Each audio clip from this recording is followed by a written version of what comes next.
अब हम चलते हैं आगे फीडबैक मैकेनिज्म की तरफ। ये लॉन्ग क्वेश्चन भी आ सकता है और शॉर्ट क्वेश्चन भी इसका काफ़ी इंपॉर्टेंट है, और मैंने एग्जांपल्स भी काफ़ी अच्छे लिखे हैं, मैंने कहा इसको डिस्कस कर लेते हैं, और कॉन्सेप्ट्स के लिहाज से बहुत इंपॉर्टेंट है। फीडबैक मैकेनिज्म पॉजिटिव भी हो सकता है, नेगेटिव भी हो सकता है। ये रहा पॉजिटिव फीडबैक, ये रहा नेगेटिव फीडबैक। दोनों की डेफिनेशन में दो भी लिख सकता था, मतलब ये ज़रा डिफ़िकल्ट है, ये थोड़ी सी ईजी है।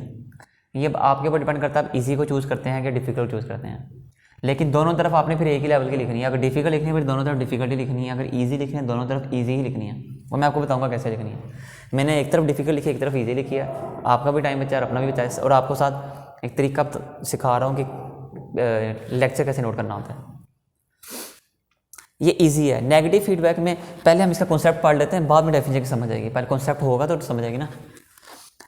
अब इसमें होता क्या है, डिक्रीज बॉडी टेम्परेचर एक स्टिमुलस है, स्ट्रेस दूसरा स्टिमुलस है। ये रहे दो स्टिमुलस, ये इसको रिलीज़ करवाने के थायरोट्रोपिन रिलीजिंग फैक्टर को रिलीज़ करवाने के इसको, और टीएसएच को रिलीज़ करवाने के क्या है, स्टिमुलाई है। हाइपोथैलेमस सेंस करेगा जी बॉडी टेम्परेचर कम है, हाइपोथैलेमस सेंस करेगा जी स्ट्रेस है बॉडी के अंदर। अब ये क्या करेगा, ये थायरोट्रोपिन रिलीजिंग फैक्टर को रिलीज़ करेगा, वो ब्लड वेसल्स के थ्रू जाएगा एंटीरियर लोब के अंदर, वहाँ जाके इसको कहेगा जनाब आपने टीएसएच प्रोड्यूस करना है, और टीएसएच प्रोड्यूस कर। अच्छा, दो स्टिमुलाई ये हो गए। तीसरा स्टिमुलस क्या होता है, अगर डिक्रीज T3 या T4 हो, अगर T3 T4 ब्लड के अंदर कम हो ना, तो वो भी क्या करता है, यहाँ पे जाके उसने पॉजिटिव करना है। ये तो T3 T4 बड़े हैं ना, तो उसने नेगेटिव कर दिया। अगर T3 T4 कम हो बॉडी के अंदर, जैसे मैंने ये लिखा हो डिक्रीज T3, ये अभी देखिए एरो मैंने नीचे लगाया, मैंने इसमें डिक्रीज नहीं लिखा, सिर्फ नीचे का एरो का मतलब है कि कम हो रहा है। अगर बॉडी में ये कम है तो ये भी क्या स्टिमुलस है। अब क्या होगा, ये भी हाइपोथैलेमस सेंस करेगा, वो थायरोट्रोपिन रिलीजिंग फैक्टर रिलीज करेगा, फिर उसके बाद टीएसएच प्रोड्यूस होगा, पिट्यूटरी से हो जाएगा थायराइड ग्लैंड के ऊपर, और थायराइड ग्लैंड क्या करेगा, और रिलीज़ भी करेगा T3 T4 को, और उनकी सिंथेसिस को भी क्या करेगा, इंक्रीज़ करेगा।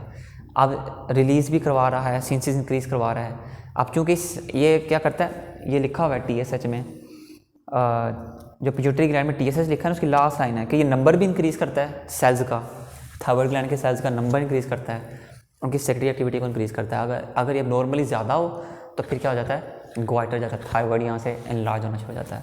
और जब हम थायराइड डिटेल में पढ़ेंगे फिर ग्वाइटर पढ़ेंगे।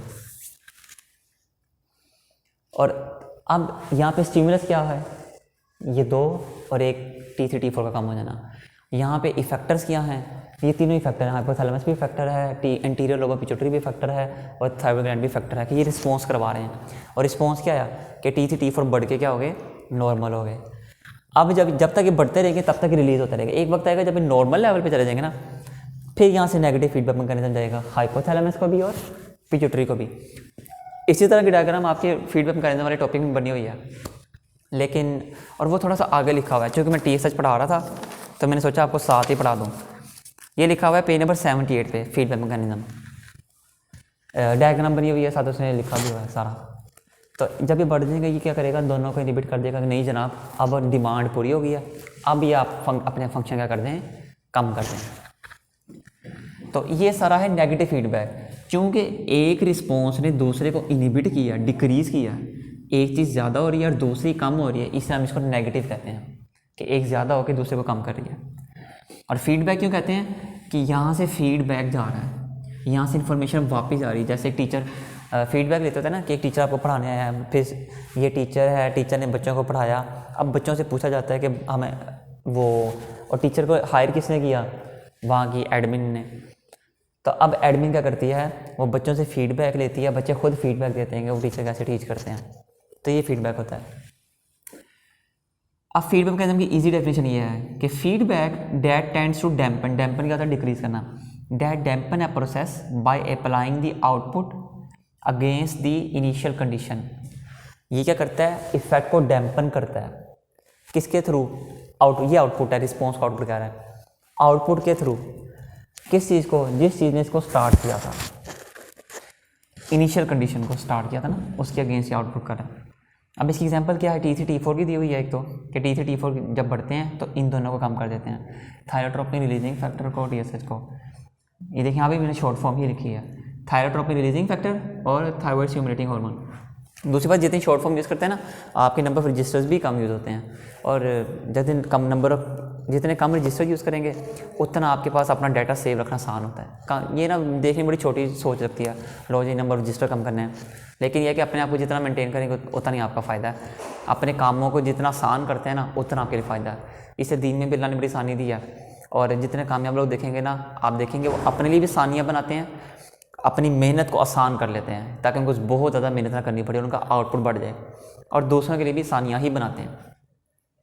दूसरा कोर्टिसोल है। कोर्टिसोल लेवल ये हम इसको स्टडी करेंगे जब ACTH पढ़ेंगे।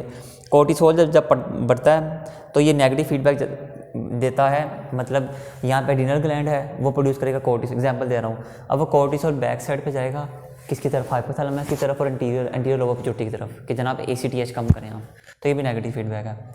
अब पॉजिटिव कर लेते हैं। अगर आपने यही डेफिनेशन वहाँ पे फिट करनी है ना, मतलब ईजी डेफिनेशन है, तो डैम्पन की जगह इंक्रीज कर देंगे आप, ये एम्पलीफाई का मतलब इंक्रीज होता है, तो ये डेफिनेशन वहाँ पे इजी लेवल की चली जाएगी।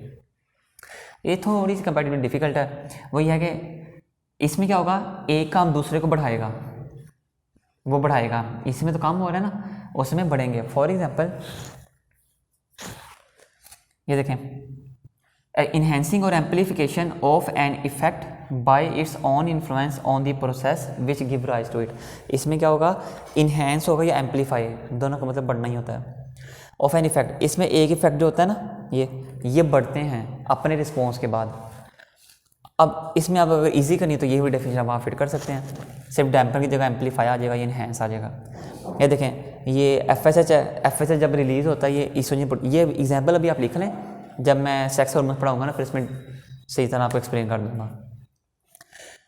FSH है फॉलिकल स्टिमुलेटिंग हार्मोन, ये ईस्ट्रोजन को इंक्रीज़ करता है क्योंकि फॉलिकल की ग्रोथ स्टिमुलेट करता है। ये ईस्ट्रोजन जब इंक्रीज़ होता है तो एक लेवल आता है जहाँ पे जाके LH ज़्यादा प्रोड्यूस होता है पिट्यूटरी से। जब पिट्यूटरी LH ज़्यादा प्रोड्यूस करता है फिर ओवुलेशन हो जाती है, और फिर आगे ओवुलेशन के बाद कॉर्पस ल्यूटियम बनता है, प्रोजेस्टेरोन बढ़ जाता है, लेकिन डिटेल में हम सेक्स हार्मोन में पढ़ेंगे। अब देखिए ना हर चीज़ इंक्रीज़ हो रही है तो पॉजिटिव फीडबैक है। यहाँ पे सकिंग है, जब बेबी सकिंग करता है ना ब्रेस्ट फीडिंग के दौरान, मदर फीड करता है, तो सकिंग के दौरान जब अब न्यूरल स्टिमुलाई जा रहे होते हैं ब्रेस्ट से ब्रेन तक, हाइपोथैलेमस तक न्यूरल स्टिमुलाई जा रहे होते हैं कि बेबी अब सकिंग कर रहा है, अब आपने क्या करना है, ऑक्सीटोसिन ज़्यादा प्रोड्यूस करना है ताकि मिल्क रिलीज़ ज़्यादा हो। और यहाँ एक मिस्टेक हो गई है, मिल्क प्रोडक्शन नहीं आएगा, मिल्क रिलीज़ आएगा। ये बल्कि अच्छी बात है, मिस्टेक हो गई तो मैं बताने का मौका मिल गया। एक होता है मिल्क प्रोडक्शन, एक होता है मिल्क रिलीज़, दोनों में फ़र्क होता है।